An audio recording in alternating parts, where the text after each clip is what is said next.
The deportation of outspoken opposition figure Miguna was the latest in a string of occurrences that have had the government and the opposition and the civil society on a collision course. Before his deportation, Miguna had been arrested, detained and moved from police station to police station without being properly produced before court despite several court orders to the same effect. The culmination of his trials, the revocation of his Kenyan citizenship and eventual deportation, a situation that has evoked memories of times gone by and not very good ones at that. The country's democratic system is failing, it's not functioning. And of course, you know how we fought against this for a very long time, almost 40 years. We were saying no to detention and other violations of human rights. Now that it has started, and I hope that Miguna is not the beginning of many more. Indeed, the Miguna saga came at the tail end of what had been a sustained campaign in the wake of the oathing of Raila Odinga as a people's president. Members of parliament from the opposition were arrested and some detained before being charged.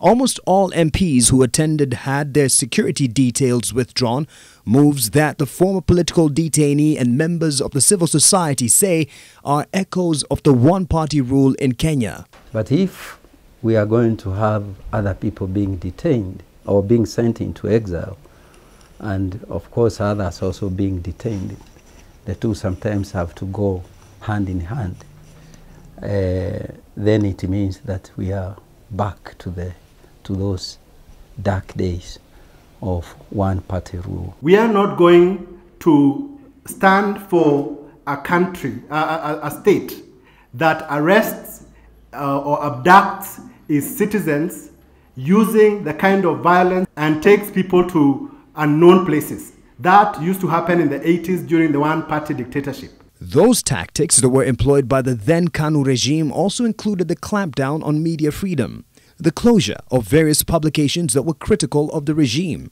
The civil society wasn't spared either. The same has been witnessed in the recent past. The government's attack on the civil society has seen several NGOs face the threat of closure, the latest to be targeted AFRICOG and the Kenya Human Rights Commission.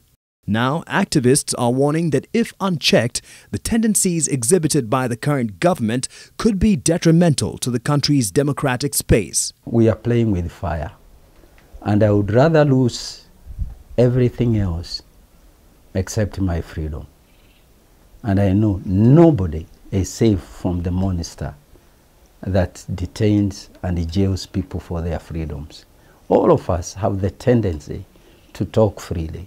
We want to be able to tell those who have power over us what we are missing from their governance. These are natural rights. These are natural desires. They must not be suppressed.